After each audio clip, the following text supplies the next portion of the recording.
Hey everybody, Billy Obenauer here, welcoming you to another lesson where we're breaking down a chapter of Knowing and Colleagues' Fundamentals of Human Resource Management.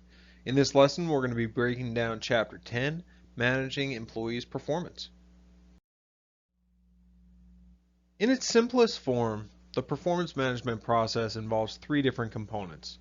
First, we have to know what activities and outputs are desired. So what do we want our employees to do? Then we have to observe whether or not these activities and outputs actually occur. So did the employees do what we need them to do? And then finally, we're going to provide feedback to help employees meet these expectations moving forward.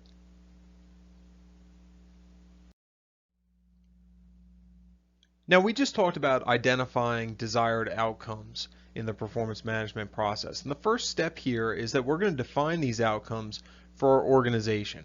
Okay, because we need to know what it is our organization has to do before we can figure out what our employees need to do. Okay, then in the second step, we're going to develop employee goals, behavior, and actions to achieve these outcomes. Okay, then moving on from that, we're going to provide support and ongoing performance discussions to our employees. And this may seem like such an easy step here, step 3, but this is one of the biggest misses that we have within our organizations. All too often we fail as managers to have these discussions with our employees. So people will actually think they're doing a great job when they aren't. Okay, then in step 4, we're going to have formal evaluations of performance. And when we get to step 4 here, this should really just be a confirmation of what happens in step 3. Okay, so if we're doing our job right in step 3, when we get to step 4, we're just going to be confirming the discussions that we've been having all along. Okay, then step 5 and step 6 happen kind of in sequence. In step 5, we identify the improvements that are needed. Okay, so we can communicate those improvements. And in step 6, we provide consequences for performance results. And I don't really love the word consequences here, but it is appropriate. Okay, so there are positive and negative consequences. Okay, so a negative consequence might be that somebody doesn't get a good raise, or maybe someone even gets fired. Okay, a positive consequence might be promotion. Performance management serves a variety of purposes within our organizations. First, it serves a strategic purpose where we use performance management to help guide employee behavior so that they can help us meet our business objectives.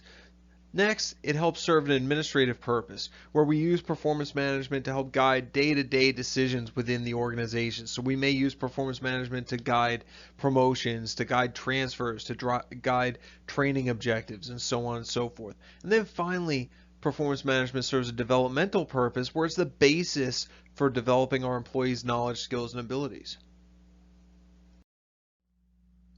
Now it's important that we use effective performance measures. And you may be wondering what exactly an effective performance measure is. Well, to start, it's got to fit with our organization's strategy.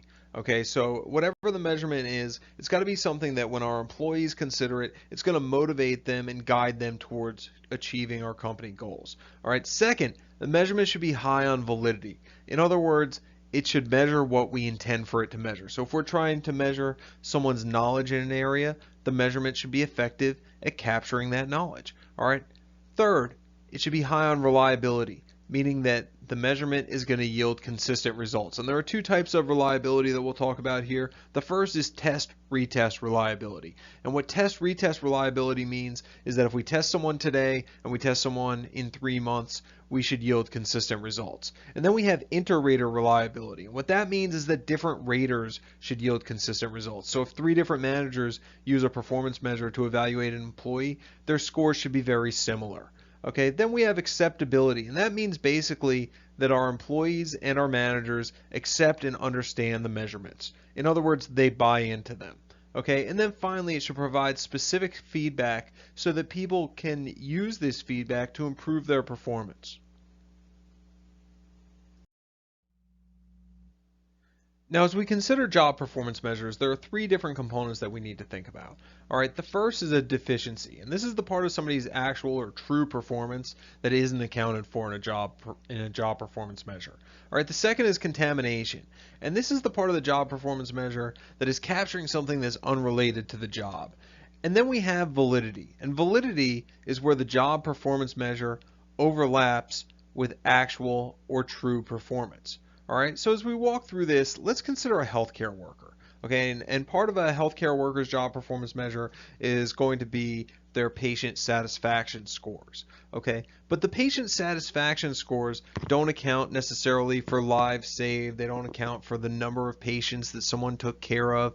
They don't account for a variety of different factors. Okay, and that's the actual or true job performance that's not accounted for in this job performance measure. That's the deficiency.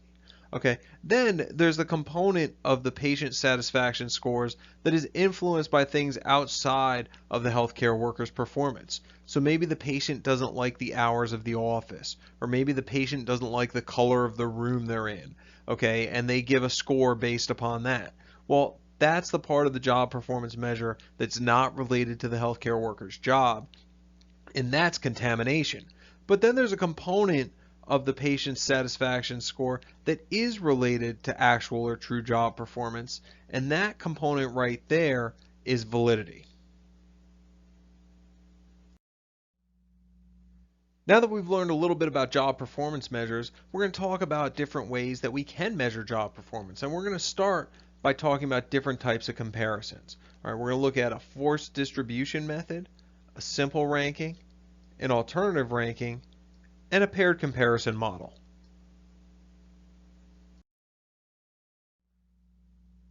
All right, first we're going to look at the forced distribution method, which is sometimes called a forced choice rating system. Okay, and in this rating system, essentially what we do is we determine ahead of time how many employees are going to be ranked as outstanding, how many employees are going to be ranked as satisfactory, and how many employees are going to be ranked as needs improvement, or whatever categories we're using. And then we basically fit our employees into that model. Okay, so here we've got 12 employees, and let's say that we've decided that our top 20 to 25% are going to be ranked as outstanding.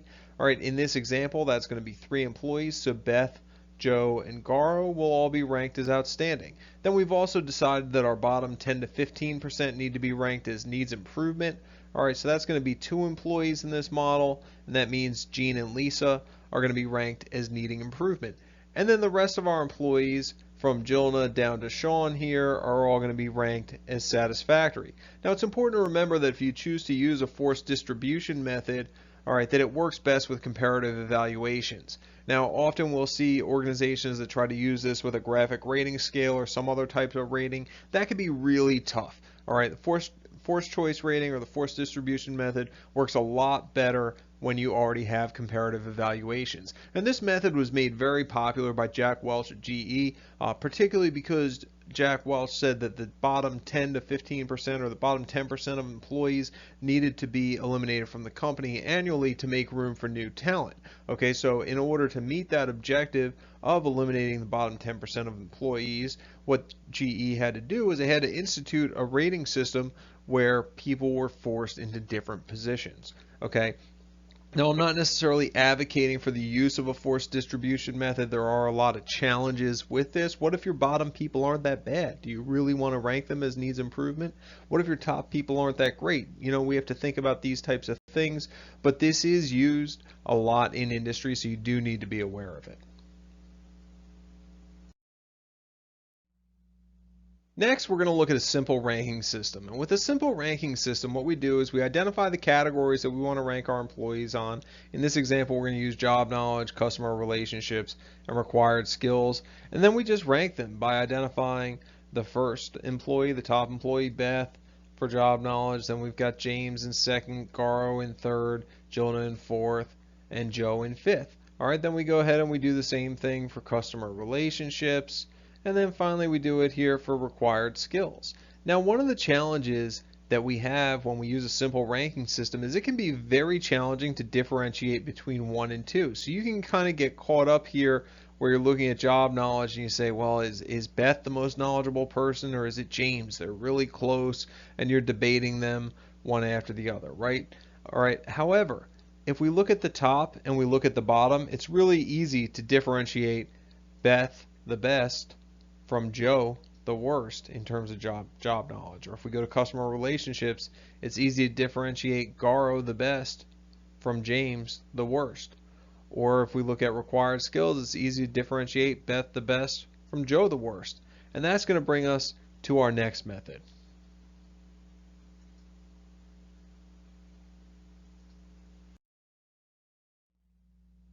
An alternate ranking system is just like a simple ranking system. Instead, what we do here is we try to make the easy comparisons first. All right, so we take a look at job knowledge and we say, okay, Beth is the best here and Joe is the worst.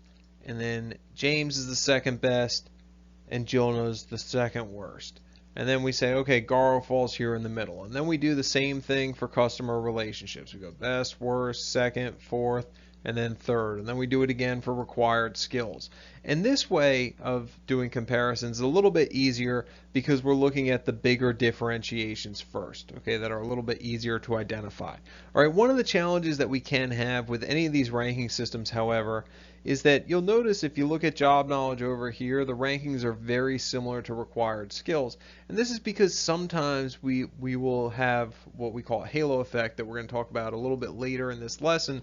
And what happens here with the halo effect is the way we start to envision somebody in one area becomes how we envision them in another area. The final type of comparison that we're going to talk about here is called a paired comparison. And here with a paired comparison, what we do is we identify a single area that we want to rate employees on. All right, in this example here, we're looking at their capability of teaching others how to use equipment. All right, and then we rate each employee against other employees. So we start by looking at James versus Beth, and we see that James is rated better than Beth. And then we look at Garo versus Beth, and Beth is rated better than Garo. Then we look at Jonah versus Beth, and Jonah is rated better than Beth. And then we look at Joe versus Beth, and Beth is rated better than Joe. All right, and then what we do is we add up the number of victories, so to speak, in these comparisons. And that puts us in a position that we can rank our employees. So we see here that Jonah had 4 victories, so she's ranked in the top position. All right, James had 3, so he would be second. Beth had 2, so she would be third. Joe had 1, so he would be fourth. And Garo didn't have any, so he would be ranked fifth.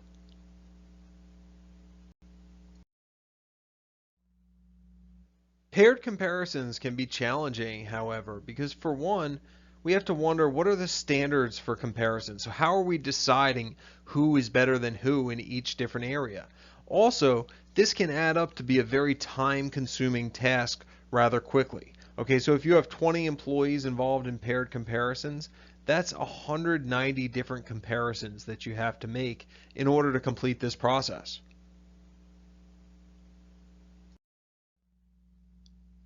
Paired comparisons can also be challenging because sometimes people's jobs aren't comparable. All right, so imagine you're in an organization where you have an assistant manager who is trying to compare 2 department heads. Department head number 1 here and department head number 2 here. And department head number 2 has 2 different types of employees. Okay, they have part-time employees and they have specialists.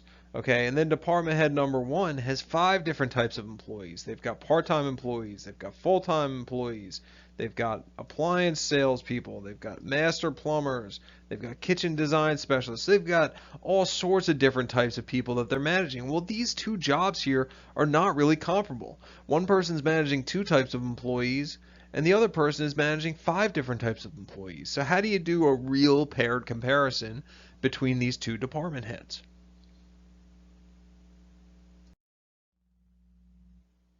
Because of some of the challenges associated with making comparisons that we discussed before, many employers choose to rate employees on their attributes. And one of the most common tools for doing this is called a graphic rating scale. And this basically lists different traits of an employee and provides a rating scale for each trait. Employees will then use the scale to indicate how well an employee displays each trait. All right. One of the challenges with a graphic rating scale, though, is that scales tend to be subjective and they can vary by employer.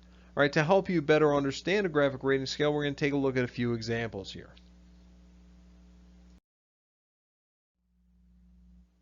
All right, in the graphic rating scale we're going to look at here, we're going to be evaluating our employees based upon their job knowledge, their customer relationships, and their required skills. And you see that there are 4 different categories here, and we've given each one of them a number rating. So if somebody's poor, they would get a 1. If they meet standards, they would get a 2. If they're very good, they would get a 3. If they're excellent, they would get a 4.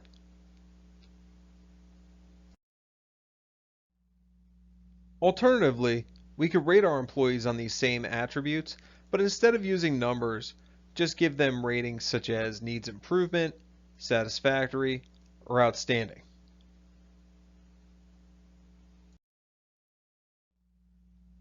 Sometimes employers will choose to contextualize the graphic rating scale for the different areas that they're evaluating employees on. So here, once again, we're looking at job knowledge, customer relationships, and required skills.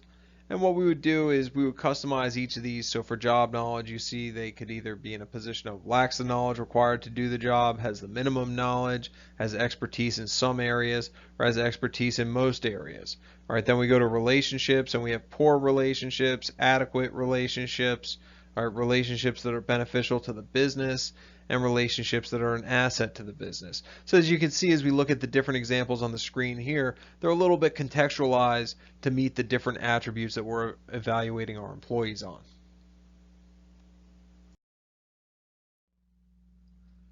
But graphic rating scales are not without their own problems. Okay, so for one, we have to ask questions like, what are adequate customer relationships? What does that term really mean? Okay, or what does excellent mean? Or how do we universally define needs improvement? Questions like these lead to low reliability in the graphic rating scale. Okay, and this low reliability can lead to perceptions of inequity in terms of performance evaluations. Now, a mixed standard scale can be used to help address some of the issues related to reliability with the graphic rating scale. And it does this by using several statements to describe each trait. Okay, the employer will then score the employee in terms of how the employee compares to these statements.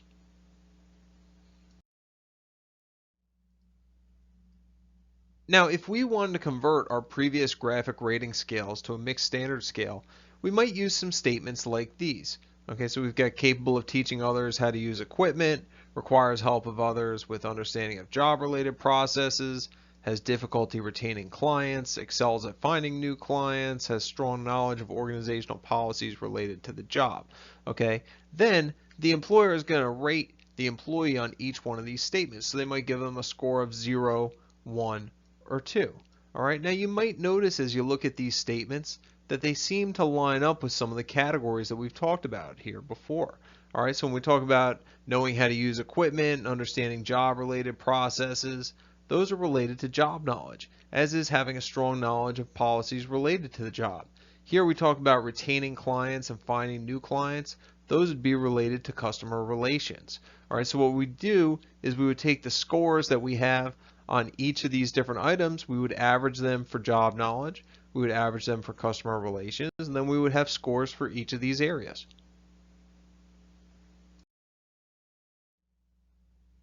Now, the mixed standard scale is not without its challenges too. The biggest challenge being, how do you decide what skills to include? Okay, because whatever skills you include, they're going to be the skills that your employees focus on. So even though you may be looking to capture job knowledge broadly, whatever skills you include in there to capture job knowledge are going to be the skills that your employees are focused on. And they may neglect other skills related to job knowledge that are not included on the performance review. Another method that employers can use in performance management is called the critical incident method. And with this method, we essentially keep a diary, maybe not with the lock and heart key, might be a little bit of a different type of diary, but we keep a diary that's going to keep a record of different instances of effective and ineffective employee behavior. Okay, we're then going to give our employees feedback about what they do well and what they don't do so well. Here's an example of what it would look like if we were using the critical incident method. You see, week 1, we recorded one critical incident that Garo came into work on a Saturday to finish a quote for a new customer. And then week 2, we recorded 3 different critical instances. Some of them were positive and some of them were negative. And then week 3, we ended up recording 2 more different critical instances. One of them was negative, but the second one was positive. Okay, and what recording instances in this way allows us to do is it allows us to reduce the likelihood of recency bias in performance management. Very often reviews tend to be what, when I was in industry, employees would call my last 2 weeks review, okay? And they would basically mock the annual performance process because they would say they felt like things that they had done 40 weeks ago didn't really matter. The critical incident method helps us avoid that type of situation. As with other performance management methods, the critical incident method has its challenge as well. Okay, so yeah, I definitely have time for this, right? I mean, imagine you have 20 employees and you're trying to record critical instances. Well, let's say each person does one important thing every day. And we would hope our employees do one important thing every day. That would be five incidents that you have to record for each employee each week. And you've got 20 employees, so that's 100 incidents that you have to record in 1 week. Okay, now you got 52 weeks in the year. We're talking about recording 5,200 instances and going through them as you conduct performance reviews. A very time consuming process. All right. Then there's also a question of, do we even know what a critical incident is? Well, you have to have a clear definition of this. All right. And what you think is critical may be different from what your employees think is critical. So if you are going to use the critical incident method, you have to work through those definitions.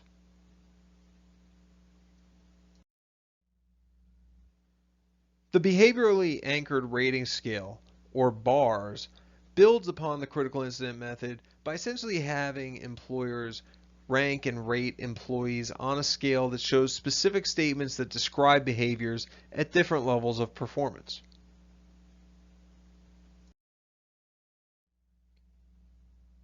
Now, the bars is really easiest to understand when we look at it through an example, right? Because it uses behaviors identified through job analysis. In this specific example that we're going to look at here, the bars is going to be looking at behaviors associated with status change notices. Okay, and you'll notice there are 5 different statements here.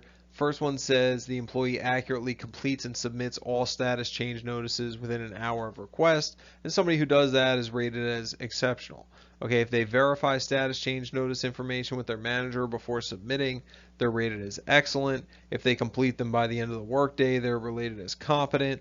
If they argue when asked to complete one, they're marginal. And if they say that the change notice forms have been submitted when they haven't, basically they lie about doing it, they're obviously not going to be satisfactory.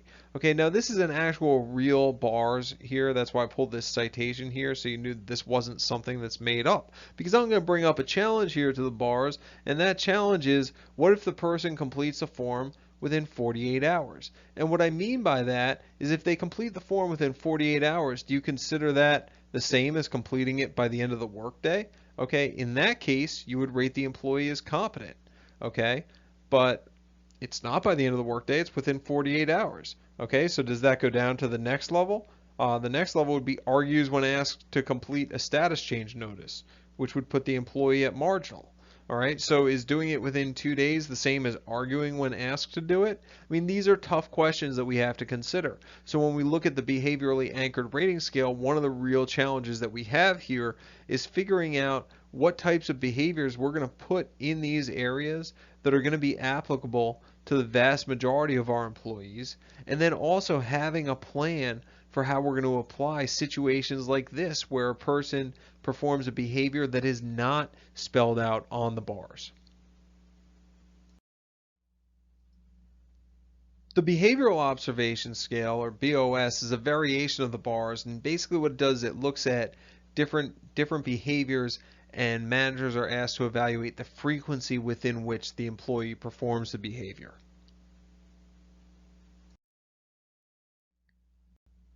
Now, as we look at this example of the behavioral observation scale, you'll notice that the first behavior that you have here came from the bars that we just looked at. Okay, the employee accurately completes and submits all status change notices within an hour of request. And then you're going to evaluate the employee based upon the frequency that they do it. If they never do it, they would be a 1. If they always did it, they would be a 5, or they may be somewhere here in the middle. And what you'll notice is that you're going to have different statements for different attributes on the behavioral observation scale. Another method for evaluating employee performance is the essay method. And with the essay method, you basically describe the employee performance verbally and in writing, and you write recommendations for improvement. Okay, but there are some challenges with the essay method as well. One is, how do you contextualize feedback? All right, two, there's a lot of subjectivity in the essay method. And three, unless you're documenting critical incidents, there's a lot of recency bias in using the essay method as well. Now, one of the purposes of evaluating employee performance is because we're trying to figure out how we can get more done with fewer resources as managers. Okay, and one tool that we can use in evaluating our employees that can help with that is management by objectives. And here what we're going to do basically is we're going to set goals for our employees and we're going to evaluate them based upon how they completed those goals. Okay, these goals are going to be standard for performance. Hopefully they should be specific, difficult, and objective. We should set them with our employees, and we should provide ongoing feedback. Now, MBO has become particularly important as we've seen more and more people go into remote work, because remote work doesn't allow us to really evaluate people based upon their behaviors. We can't see their behaviors all the time. Okay, but the truth is we can't see people's behaviors all the time when they're in the office either. We're not just standing over their shoulder and watching them, right? So management by objectives really helps us remove some of the bias associated with evaluating behaviors, because we're evaluating people based upon objective goals that we have set together. Another option is to use a total quality management approach to performance management. And this is going to use a balance of subjective feedback from managers, peers, and customers, along with objective feedback based upon the work process. One of the benefits of a TQM approach to performance management is that we're actually evaluating both individual performance and the system within which someone works. Okay, and because we're evaluating the system, this can result in system changes and help make jobs more efficient.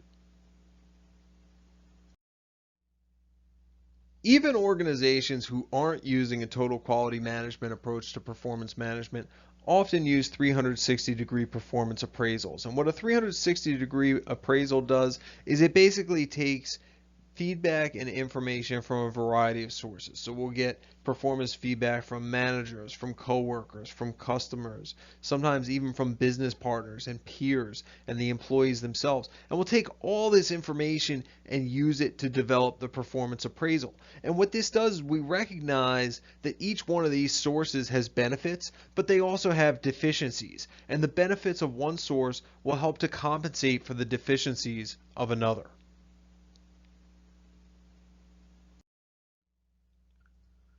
Next, we're going to talk through some of the different types of ratings errors that we see in performance management.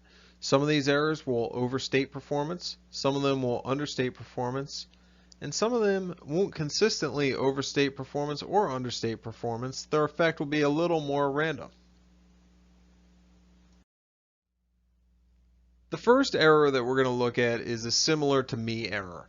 Okay, and this is where raters tend to give higher evaluations to people they consider to be similar to themselves. And in these cases, they overstate performance.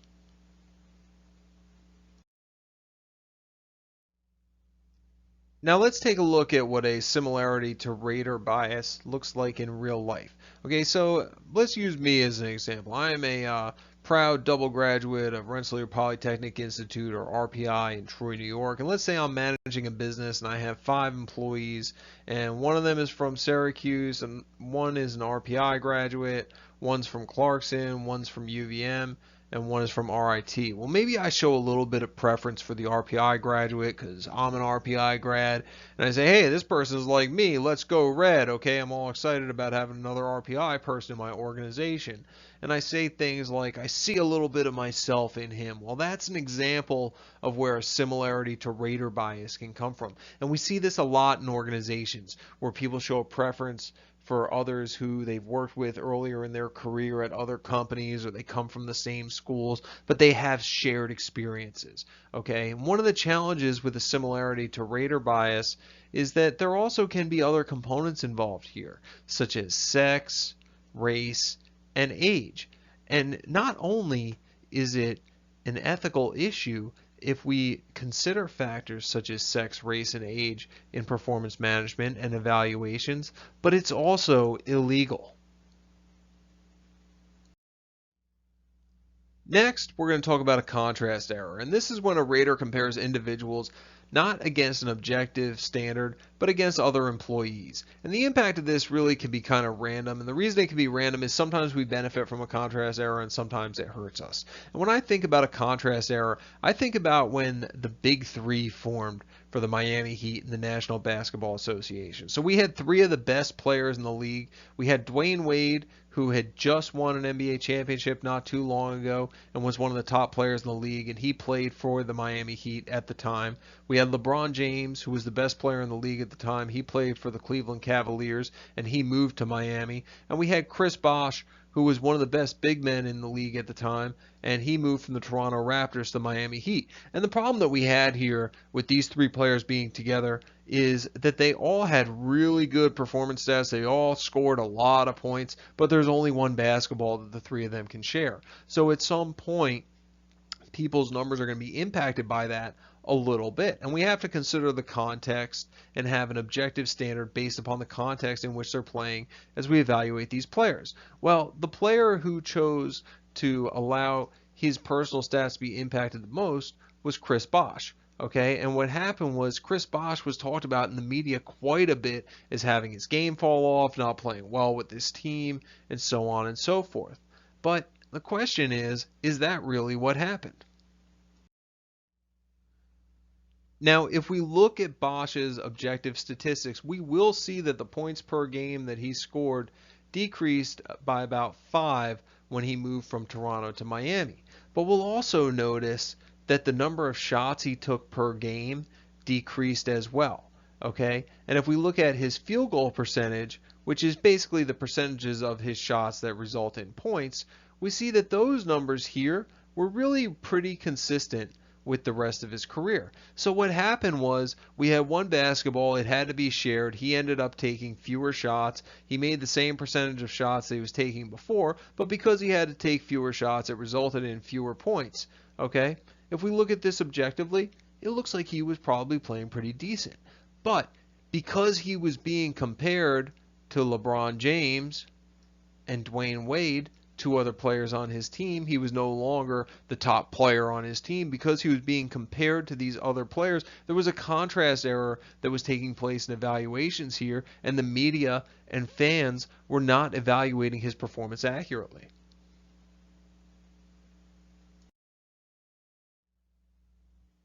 So what does a contrast error look like within our organizations? Well, imagine we have these 9 employees here, and they're 9 salespeople. And we've got this salesperson in the middle who is hitting 115% of their goals. So they beat their goal by 15%. Well, that's pretty awesome. We should be pretty happy with that, right? But now let's look at what the rest of the salespeople are doing. Okay, we've got one who's at 180%, one who's at 165%, one who's at 90%, which is not so great. Another one who's at 185, another one who's at 165, 150, 170, 140. Well, we've got 8 other salespeople or 7 other salespeople who are really doing a fantastic job. We should be super excited about that. I mean, we've got 8 salespeople beating their sales goals. But now, if we're evaluating this employee based upon the other salespeople instead of based upon their objective performance number, they're going to be evaluated poorly. Now imagine hitting 115% of your sales goal and being evaluated as if you need improvement. All right, that right there would be an example of a contrast error.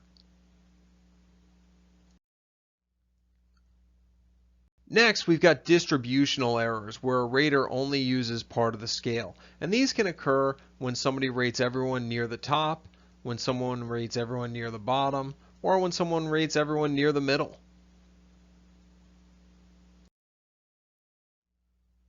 Here we're going to use a graphic rating scale to illustrate what a distribution error looks like. Okay, and we've got 4 different performance measures over here, and it truthfully doesn't matter what these measures are. They could be anything. Okay, well, we've got one manager who's rating everybody as 1s and 2s. All right, and this person has a strictness error. All right, then we've got another manager who's rating everybody as 4s and 5s, and this person has a leniency error. And then we got somebody who's rating everyone as 3s, and this person has a central tendency error.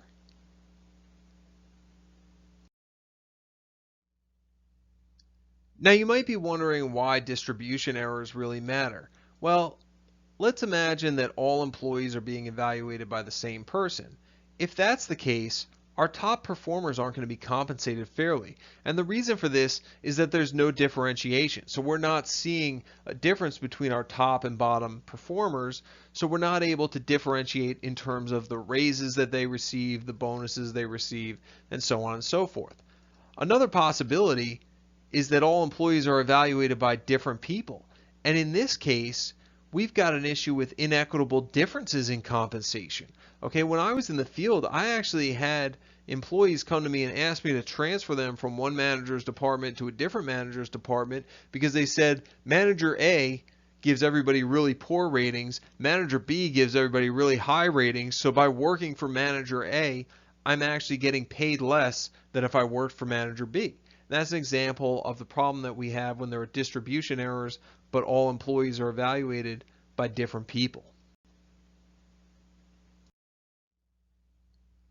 Next, we've got the halo and horns errors. Okay, and these errors basically occur because we evaluate a person on a trait that we think is really important, and then we let how we perceive that trait influence the way we evaluate them on other traits. So in this example, let's start with a halo effect. And we've got an employee here who is really good at sales. Okay, so a halo starts to form around those sales. Then we look at other aspects of their job where we have processes and operations and job knowledge and organizational citizenship behavior. Well, that halo expands and includes those areas. So now this employee is evaluated on processes and operations and job knowledge and OCB based upon their excellent sales performance. All right. With a horns effect, we see basically the opposite happen here. So we've got a person who is really poor at sales, and because they're poor at sales, we evaluate them negatively on processes, operations, job knowledge, and organizational citizenship behavior. Now, the halo and horns effects can cause some problems for us in our organizations. All right, when we have a halo effect, performance deficiencies are not addressed. So if we go back to the person who was really good at sales, but maybe not so good at operations, the halo effect kept us from identifying their operational deficiencies, and then we didn't provide them with the training or the knowledge that they needed to be successful in that area. Okay. Conversely, a horns effect keeps people from getting performance credit. So if we had that person who was bad at sales, but they showed really good organizational citizenship behavior that was impacting our company in a positive way, we didn't give them credit for that OCB because basically what happened was their negative sales impacted how we evaluated them on all those other areas. Okay, finally, one thing I do want to make sure you know here before we close out on halo and horns is halo and horns are sometimes referred to simply as a halo effect. So you may hear the horns effect referred to as a halo effect in some instances. So it's important that you remember that, when we break them down, the halo deals with positive and the horns deals with negative evaluations, but they are sometimes just grouped under the term halo effect. Sometimes political behavior can cause people's performance evaluations to be distorted. And what I mean by that is that a manager may allow their own personal goals to impact how they evaluate their employees. For example, let's say you're a manager of a highly successful business unit and you didn't want to lose any of your people, so you didn't want them to get promoted, right? You might not evaluate them all that highly because you don't want them to get identified as high potential employees and risk losing them. Or if you were a manager of a business unit that was not doing so well, you may evaluate all your employees poorly whether or not they deserve it because you want to make sure the blame for your organization's failure is focused on these poorly rated employees rather than being focused on yourself. Okay, and one way that we can look to minimize this type of politics is through a calibration meeting. And in a calibration meeting, what happens is managers of various units come together and discuss performance ratings. They provide evidence as to why they feel these performance ratings are valid, and then they discuss them and work through any discrepancies. Some other ways that we can work to reduce errors in performance evaluations are by rating fictional employees and discussing our decisions with other managers. Okay, we can study actual examples of different types of performance. We can consider the complex nature of performance and think about how we can contextualize employees' performance. And then finally, we can look at data analysis and try to use some more objective data in terms of evaluating our employees. We also want to make sure that we give consistent feedback to our employees. We should schedule regular performance feedback, and we should be in somewhat constant communication with our people. People should never be surprised when they go into a performance review. Performance review really should just be a confirmation of the things you've been discussing throughout the performance period. Okay, employees are motivated when they know that they're on the right track, and if they feel that the feedback is genuine and constructive, it can also help motivate them to get things corrected. Managers also need to be prepared for performance review sessions. Okay, they should have good responses to any potential questions that are going to come up from employees. It's really helpful if you have a self-assessment that's been completed by employees, because that can help you identify what they see compared to what you see. And it's very important that you make sure that you have a dedicated time and space where you're going to be free from interruptions. Your phone should be turned off. You should have a sign on your door so people aren't knocking on the door. If you're responding to emails during a performance review or texting with people, you're sending your employees a message that they don't matter. Okay, so you need to make sure that whatever it is that you're going to have taken care of is taken care of, so you can be devoted to the performance review while that is taking place. There are a variety of different ways that managers can conduct the feedback session. Okay, one way is through what we call a tell and sell approach. And here managers tell employees their ratings, and then they explain to them why they've given them those ratings. Then there's also a tell and listen approach. And here managers will tell employees the ratings, but let employees state their point of view. Let employees share their perspective. All right, and then finally we have a problem-solving approach where managers and employees discuss problems and work together to solve them. Often what we found in industry is that the problem-solving approach tends to be the most effective, but the tell and sell approach tends to be the most common. And why do you think most managers rely on tell and sell? Well, the answer is because it's the easiest. Okay, it's the least time consuming. All right, but as a manager, you want to think through, maybe your organization focuses on tell and sell, but is there a way that you can get to a problem solving approach where you're going to do a better job of developing your employees through performance feedback? Now, performance reviews have strong legal implications for organizations, and lawsuits often can arise in two areas. The first being the Uniform Guidelines on Employee Selection Procedures. And you may be wondering how this applies here, because these employees who we're evaluating are already our employees. We're not selecting them. Well, our performance reviews are going to be used towards future selections, such as promotions, so that's where this is relevant. We also will see lawsuits related to unjust dismissal.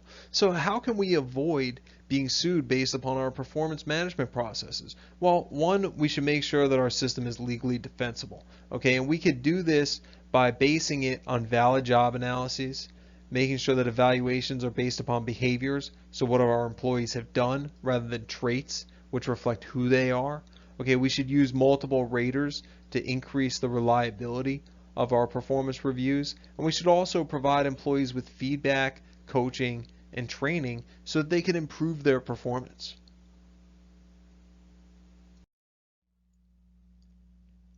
And no matter what, we're always going to have some employees who have deficiencies. Okay, and what type of action we take when an employee has a deficiency really depends on what the employee lacks. Do they lack ability? If they lack ability, we'll be focused more on training. Do they lack motivation? If that's the case, we have to figure out how to inspire them. What's going to motivate our employees? Okay, sometimes they lack both, other times they lack neither. But the truth is, the employees who lack neither are usually performing pretty well. We also need to look at what we can do to help our employees be successful. All right, so we'll start by looking at inputs. Does the employee know what they need to do, and have we given them clear procedures? We need to make sure that we've given them the right resources and not put them in a situation where they have conflicting demands. All right, we have to think about feedback. Is the employee getting frequent performance feedback? Maybe it's on us that we're not telling them what they're doing wrong. Okay, is the feedback timely, accurate, and understandable? If somebody does something wrong and you explain it to them 3 months later and kind of vaguely, that's not going to help them get better at their job. All right, we also need to think about goals and objectives. Have we given specific goals? Is the employee aware of the goals? And do they believe that they can achieve the goals? All right, and then finally, we want to think about rewards and consequences. Essentially, have we done what we need to do to motivate our employees with rewards and consequences? All right, and that's it for our lesson here on performance management. This is Billy Obenauer saying thank you so much for joining me. I hope you enjoyed it. I hope you learned something, and we'll talk to you soon.